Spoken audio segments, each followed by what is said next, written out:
Donc bonjour, donc Emmanuel Renard, Chambre d'agriculture de l'Aisne. Donc j'aurais dû être accompagné de Monsieur Madupuis. Bon, je pense que vous le savez tous bien, il est très difficile de les amener jusqu'ici. Donc il m'a un petit peu lâché au dernier moment en me disant bah, tout compte fait, je reste à la ferme. Donc on a essayé de substituer son intervention là ce week-end par un petit témoignage. Donc on pourra regarder après un témoignage de 10-12 minutes où il nous expose son projet, comment il a conduit son projet. On aura aussi une petite visite, je dirais, on va commencer par ça, de la structure. Donc je vous ai fait une petite vidéo des infrastructures pour vous montrer un petit peu les travaux qui ont été réalisés. On passera le PowerPoint que vous avez avec vous, qui permettra de détailler les investissements. Et on finira par écouter le témoignage de Pierre et son retour d'expérience sur la création de sa structure.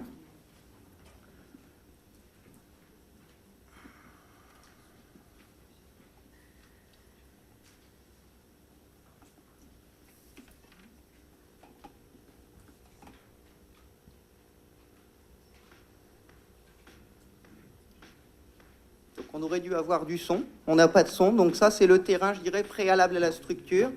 Là c'est la structure donc, qui a été bâtie, qui est en cours de réalisation.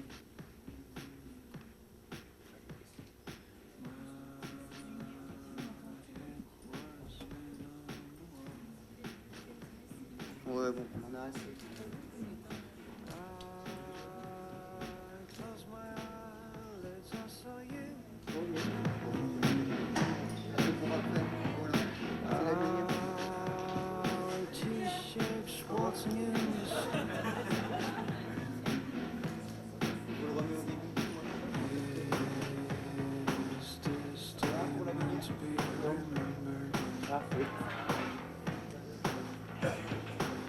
Vous voulez que je vous le remette ou c'est bon?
Voilà.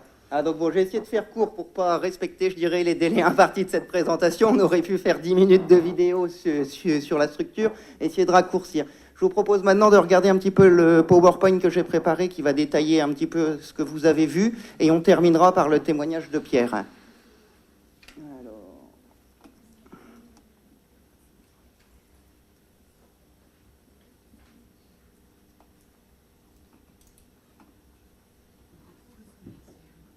Voilà, donc hein, on a intitulé ça des infrastructures de qualité à des coûts raisonnés. On va voir pourquoi le choix de ce titre en allant de la présentation et sur vraiment les économies qui ont été réalisées sur cette structure. Alors, diaporama. Voilà, donc les porteurs de projet donc, sont Pierre et Pauline Mas-Dupuis, hein, donc, qui sont tous deux âgés à peu près entre 30 et 35 ans.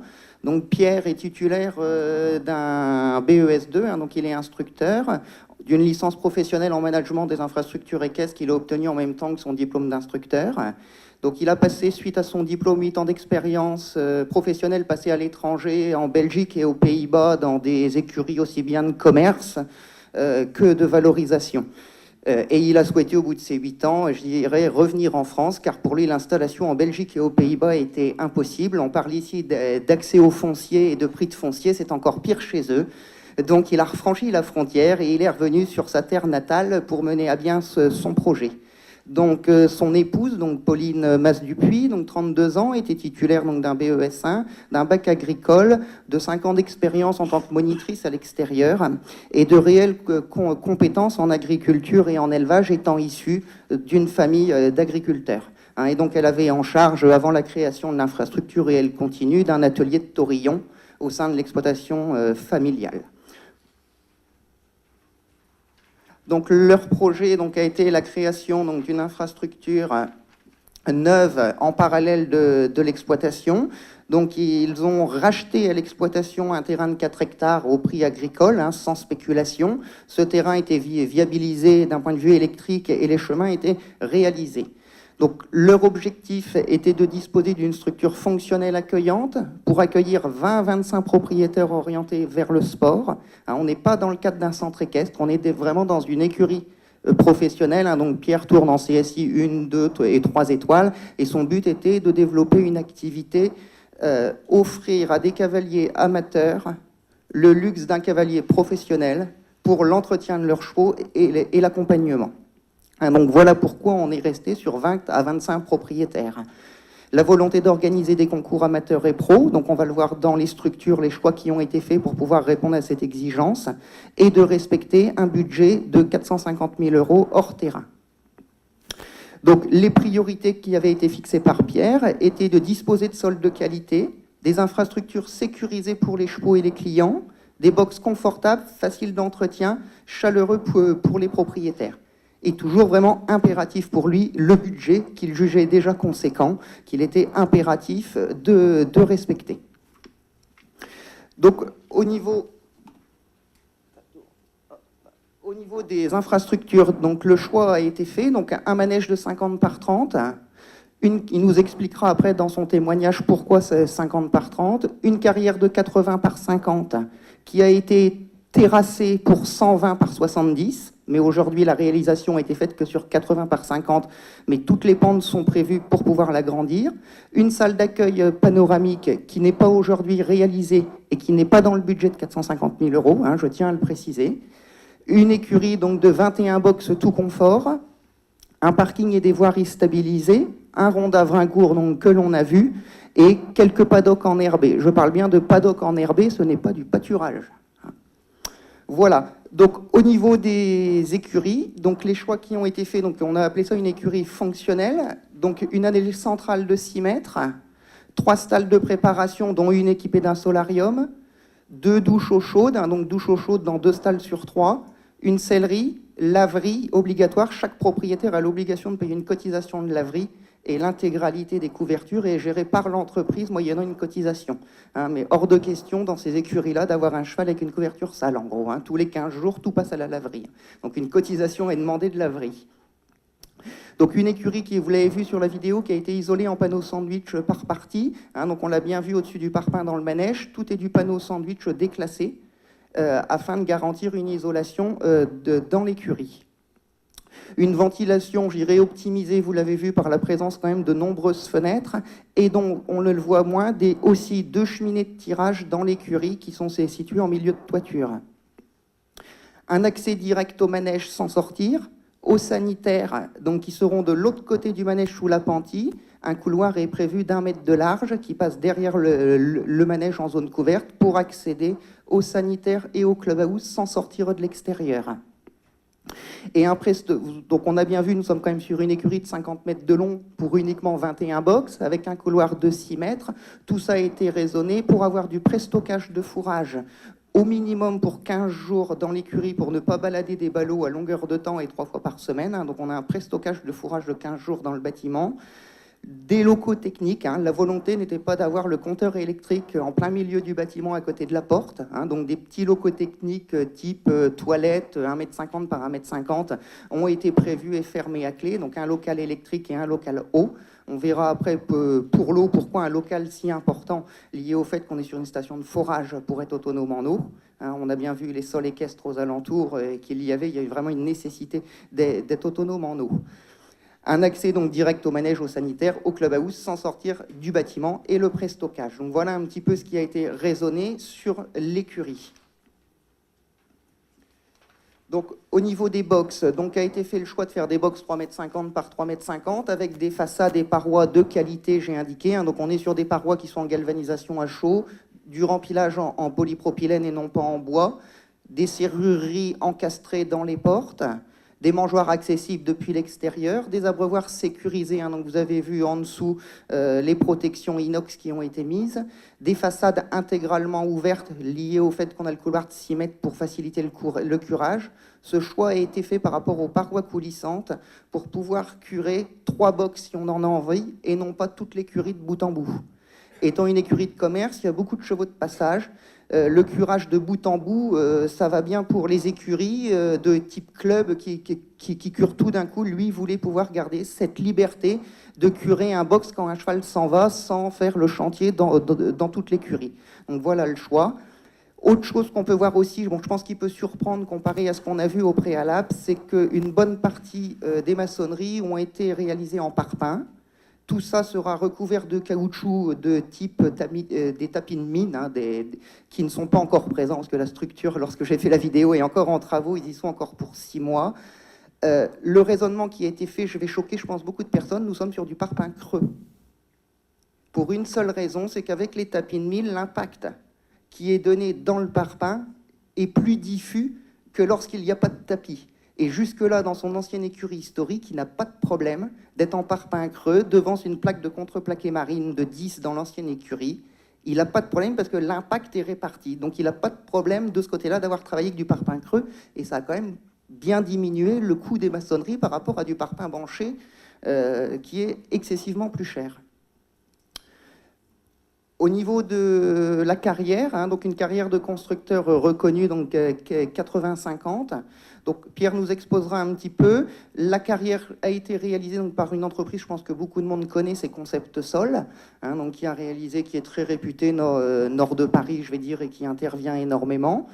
Par contre, pour en minimiser le prix, l'intégralité du décapage des terres végétales a été réalisée par une entreprise locale, avec l'accord de Concept Sol, que le pré-terrassement soit réalisé par un intervenant en local. Ça lui a permis de gagner à peu près 25% déjà sur cet aspect de terrassement qui ne nécessitait pas une entreprise spécialisée en sol équestre. Le deuxième point, donc, où les économies ont été faites aussi, c'est l'achat en direct auprès d'une carrière des matériaux pour la réalisation d'une partie du fond de forme. Donc sur une carrière avec Concept Sol, il y a un fond de forme normalement de 35 cm. Il y a 20 cm là, qui ont été réalisés par Pierre et son terrassier local en allant acheter directement les cailloux à la carrière et en sous-traitant le transport à un transporteur. Voilà, donc là-dessus, il a économisé aussi une petite partie, ce qui va nous expliquer plus loin le prix de sa carrière qui va vous paraître assez minime. Donc là voilà, la création d'une station de prélèvement et de pompage pour l'alimentation en eau des sols équestres, abreuvoirs et douches. On est sur quasiment 7000 m² de sol équestre à 4 litres d'eau par jour. Je vous laisse faire le calcul de volume d'eau qu'on avait besoin. La collecte des eaux pluviales, de toute façon, était totalement insuffisante. Même avec un bâtiment de plus de 2000 m², on n'en avait pas assez. Donc il y a eu l'obligation de passer au stade de forage et de prélèvement. Une autre économie sur la carrière qui a été réalisée aussi, c'est la mise en place d'un système d'arrosage qui est directement issu du maraîchage et non pas d'infrastructure équestre. Ça a été acheté en concession agricole et c'est normalement fait pour irriguer des champs de salade, en poussant à l'extrême. Donc au niveau du manège, donc le choix a été fait de faire un manège de 30 mètres de large tout de suite. Hein. Donc Pierre, vous l'entendrez dire, un manège ne s'élargit pas, il se rallonge. Bon, je pense qu'il n'a pas tort dans son raisonnement, même si le coût sur un 30 mètres est assez élevé. Pour réussir à réduire un petit peu le coût d'investissement du bâtiment, il a fait le choix de choisir une charpente en kit française. Hein, donc vous l'avez vu, j'ai indiqué même les entreprises dans le petit film avant, donc les entreprises Gibault. Hein, on n'est pas sur du bâtiment moins cher venant d'Internet, du Luxembourg ou de Belgique, ou ce qu'on veut, on est sur du bâtiment français. Voilà, l'entreprise Gibault lui a indiqué un monteur de bâtiment avec qui ils avaient l'habitude de travailler, qui bénéficiait d'une assurance de montage pour des charpentes de 30 mètres de portée. L'intégralité du bois de bardage, donc là qui n'est pas posé, parce qu'il n'était pas arrivé, a été acheté directement une scierie, hein, précoupée en scierie, pour aussi économiser. Là, une économie en gros de diviser par deux a été réalisée en allant directement à la scierie pour acheter son bois et sous-traiter le transport. Je tiens à préciser que c'est une scierie française. Hein. Beaucoup de gens me disent, vous avez été en Pologne. Non, non, c'est français. Un autre point sur le manège aussi qui peut interpeller, donc la pose de translucide sur l'intégralité du long pan. Hein. Donc là, le bardage n'est pas posé, donc ça sera mi-bois et mi-translucide. Pareil, les translucides ont été achetés à l'usine, 400 mètres carrés. J'ai fait pour la comparaison chez Leroy Merlin, vous êtes à 20 € le mètre carré, il tombe à 10 € le mètre carré en faisant une commande directement à l'entreprise. Tout ce qui est maçonnerie que vous avez vu a été donc réalisé en parpaing creux, on en a parlé, et par l'intermédiaire de 2 maçons qui ont été embauchés en CDD sur le ARL, pour toutes les maçonneries. Hein. Donc, toutes les factures qu'il a payées sont des factures de fourniture. Et derrière, il a salarié 3 maçons. Les maçons ont été trouvés via une agence d'intérim pour le premier mois, et les 2e et 3e mois, ils ont préféré être salariés de l'ERL. Hein, mais la porte d'entrée au départ était en boîte d'intérim.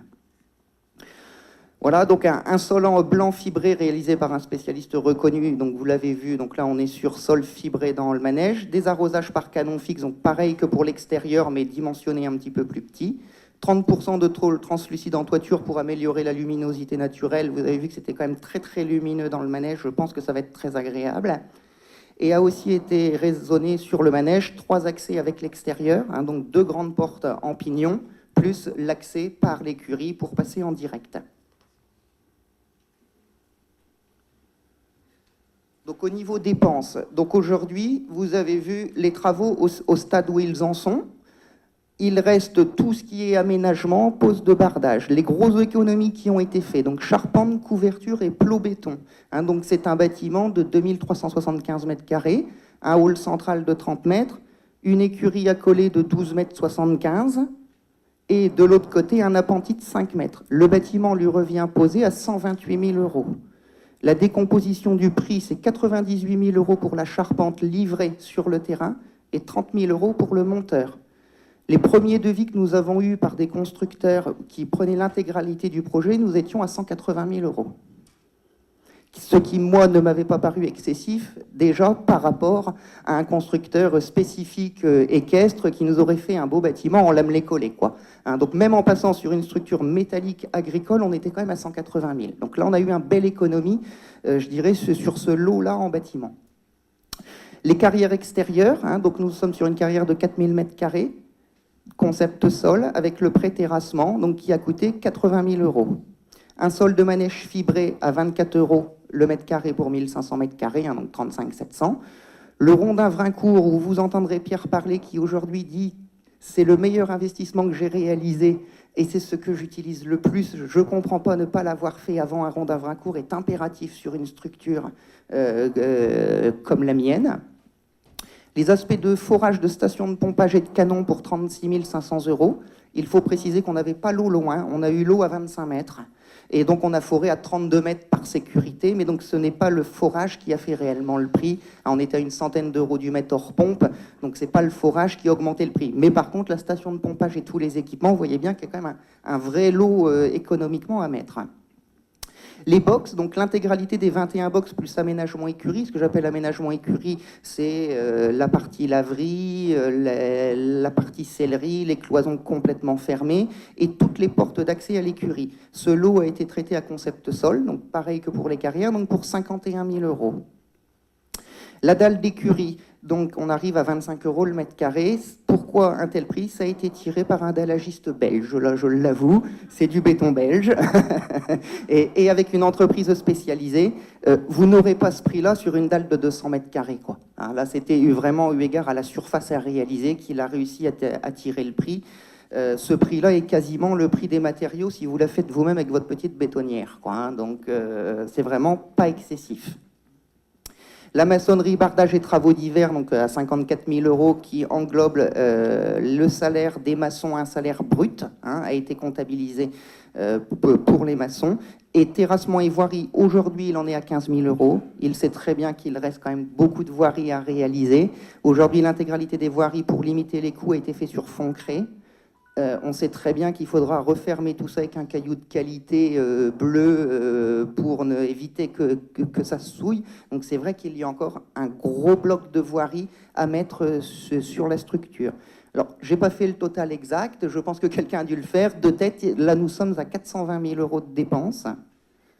Il nous reste à prévoir donc, le clubhouse qui est hors budget, les voiries, et tout un pôle électrique qu'il m'a communiqué de 20 000 euros.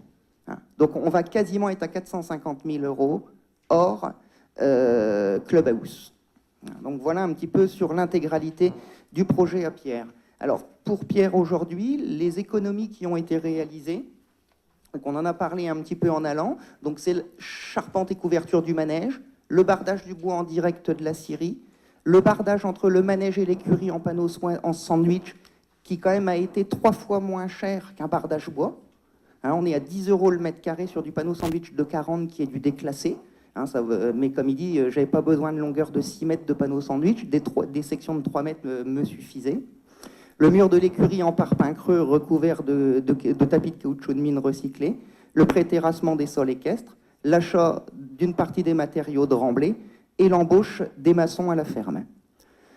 Pour lui aujourd'hui, mais il va nous en reparler dans son témoignage, le retour d'expérience après 8 mois de travaux, hein, donc ils sont en travaux depuis le mois de mai, il nous le dira, il voit une fin de travaux courant du mois de juin pour un projet final propre, comme il dit, avec les petites pelouses à tondre, en 2015.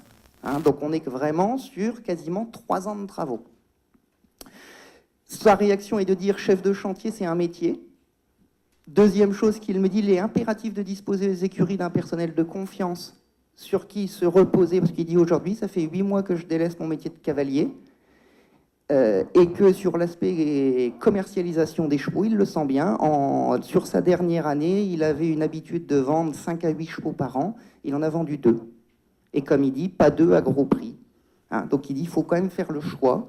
Je l'ai fait avant de démarrer, mais c'est un vrai métier. Les économies que j'ai réalisées en faisant la conduite de mon chantier tout seul, il serait intéressant de regarder si je ne les ai pas perdues par un autre bout sur mon activité de cavalier.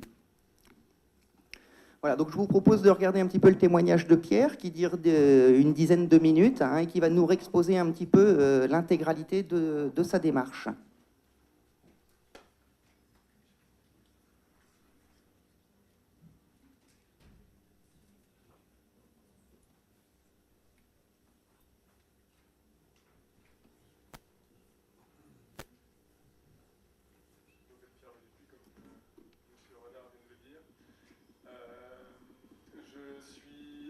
Depuis quelques années maintenant, 8 ans à peu près. J'ai passé l'instructorat après le bac, je suis parti après l'instructorat à l'étranger, aux Pays-Bas notamment. J'ai vécu assez longtemps à l'étranger, j'ai eu pas mal d'expérience dans des écuries diverses, de concours, de commerce, enfin pas mal de choses différentes. C'est pas grave. Et donc, et votre compagne? Donc ma compagne, elle est issue de la ferme dans laquelle nous nous sommes installés. C'est la fille de la famille. Elle est rentrée dans les chevaux un peu contre l'avis du consensus familial. Elle a monté l'écurie dans laquelle nous sommes, la première écurie, la vieille écurie. Et quand je suis arrivé en fait ici, c'est elle qui avait déjà lancé ce projet-là. D'accord, vous aviez déjà une dizaine de propriétaires sur la structure et sur site. Non, il y avait 5 propriétaires à peu près. D'accord, et avec des infrastructures un peu plus modestes donc. Voilà, c'est ça. Elle a passé son monitorat, elle a monté ses installations et du coup elle avait, bon, pas du mal, mais elle avait son activité à la ferme aussi qui lui prenait beaucoup de temps. Donc, de compiler agriculture voilà. et chevaux était un peu plus compliqué. C'est ça. Elle a trouvé un équilibre comme ça, on n'attendait pas plus à ce moment-là. Ok, donc, et donc là vous venez donc de mettre en place un projet d'écurie de propriétaires donc complémentaire à votre première activité, sur lequel vous avez redéveloppé tout un site accolé à la structure, totalement neuf, qui est en train de se monter actuellement. Tout à fait. Voilà, donc sur votre projet, donc qu'est-ce que vous avez rajouté quoi comme infrastructure On est reparti en fait sur une infrastructure complètement autonome. D'accord. Du coup, on a récupéré 2,5 hectares à peu près de terrain dans lesquels on a commencé par refaire des paddocks. C'était la première chose à faire, la plus importante pour pouvoir l'utiliser. Derrière ça, on a refait un grand bâtiment dans lequel on abrite un manège et des écuries. Prochainement, un clubhouse et puis sanitaire et tout ce qui s'ensuit. On a refait une grande carrière de 4000 m². Ok. Qui aussi aura pour intérêt de pouvoir accueillir des compétitions. D'accord. Et on a fait aussi un rond d'avant-cours. Ça a été un peu décidé au dernier moment, c'était pas vraiment prévu au départ, mais à l'utilisation, on est vraiment content de l'avoir fait. C'est l'outil qu'on utilise le plus aujourd'hui. D'accord, donc aussi bien pour mettre des chevaux en liberté que pour longer, que pour voilà, faire sauter des jeunes chevaux. D'accord, donc vous êtes orienté vers un bâtiment, je dirais, intégral avec manège et écurie accolée. À première vue, des choix ont été faits au niveau de la largeur du manège, de la taille de l'écurie et du standing de la structure. Tout ça a été fait, donc on a bien compris, dans le but de pouvoir organiser du concours, oui. Mais aussi, je pense, dans un but de satisfaire le client. Exactement. On est dans une position géographique qui n'est pas des plus favorables. C'est pas la moins favorable, mais on est à 20 km à peu près de Reims. 20 km de Laon, donc du coup il faut quand même attirer les gens chez nous. On savait très bien qu'en faisant ce que tout le monde fait, on aurait attiré que les gens du coin, et ça suffisait pas.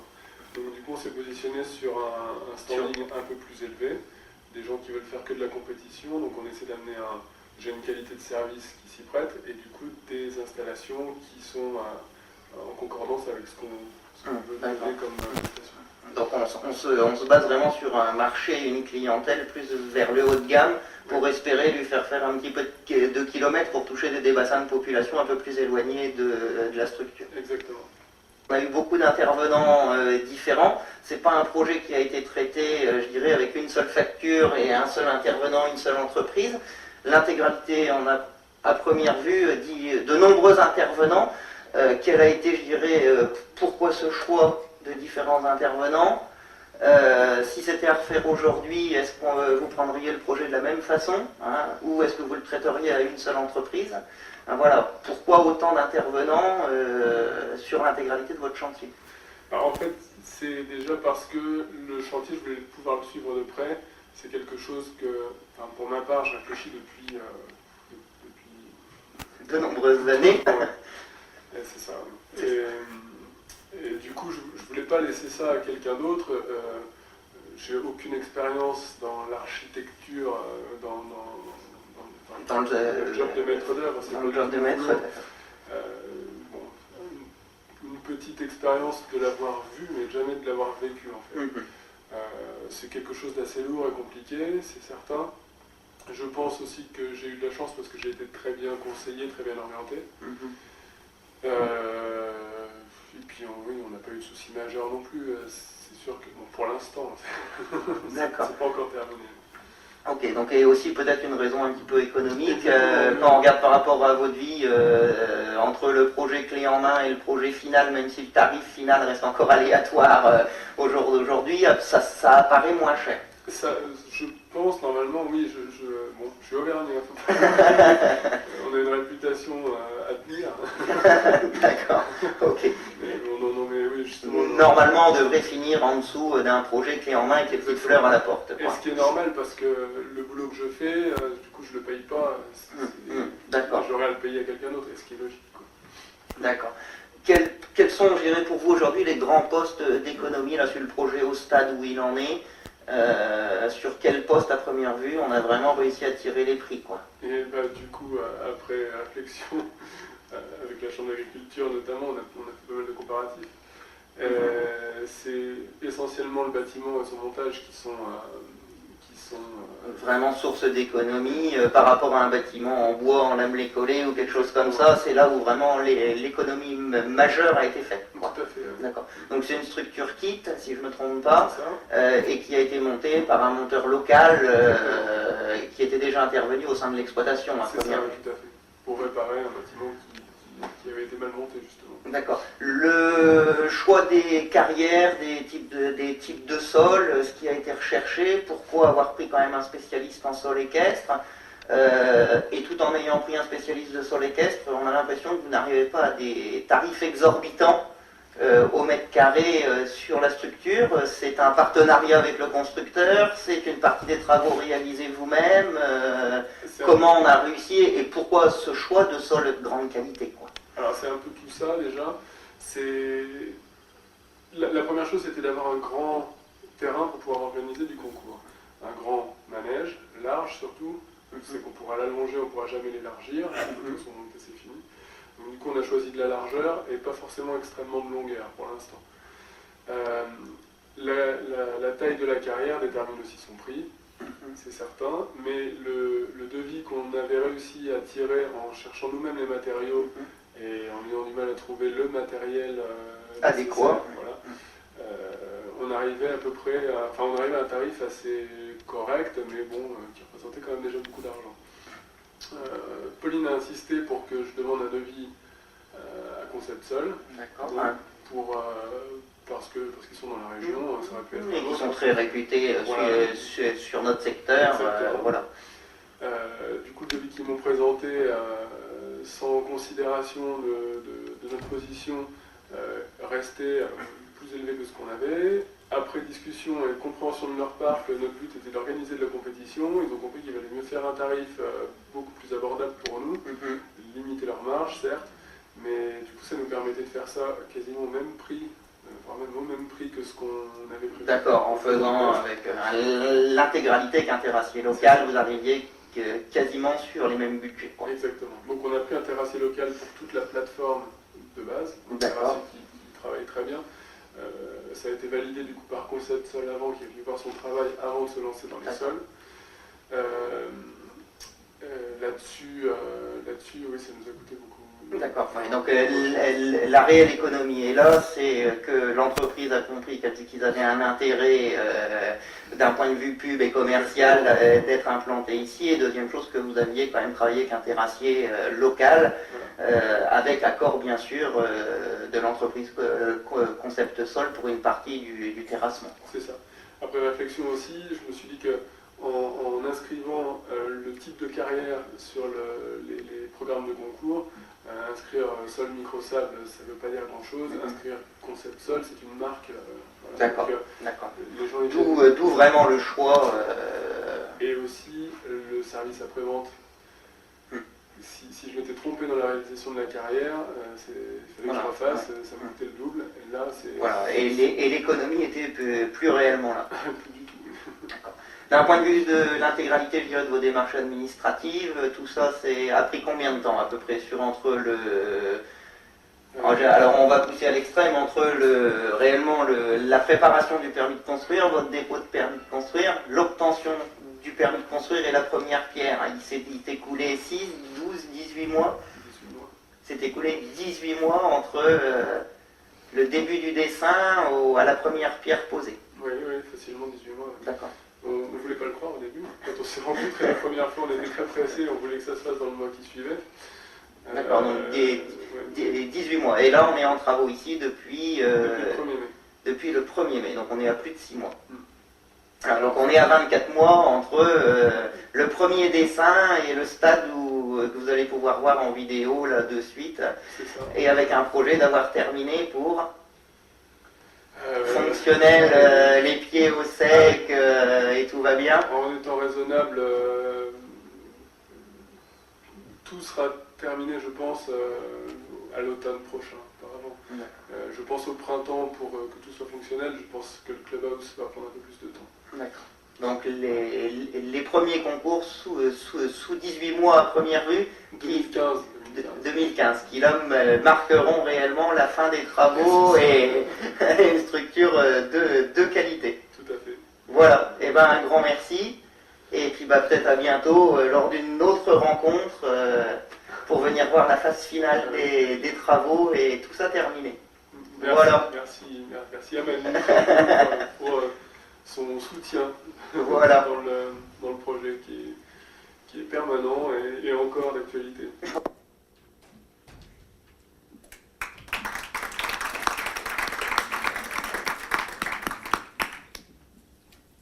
Voilà, donc je pense que on a vu toute la présentation de chez Pierre. Bon, je tiens quand même à préciser une chose, c'est d'un point de vue de la rentabilité et de son investissement. Aujourd'hui, on est sur quelqu'un qui a fait un apport de capitaux important, qui n'est pas dans un objectif de rentabiliser ses 450 000 € investis. Il cherche une rémunération de son capital investi à hauteur de 2%, mais pas de remboursement de son capital. Il a placé de l'argent pour se créer un outil de travail. Il cherche à en tirer un salaire. Je n'aurais pas raisonné, je pense, le même projet si on m'avait dit c'est pour un centre équestre avec 150 licences. Je pense que tout projet va en face d'un demandeur en fonction de ses attentes.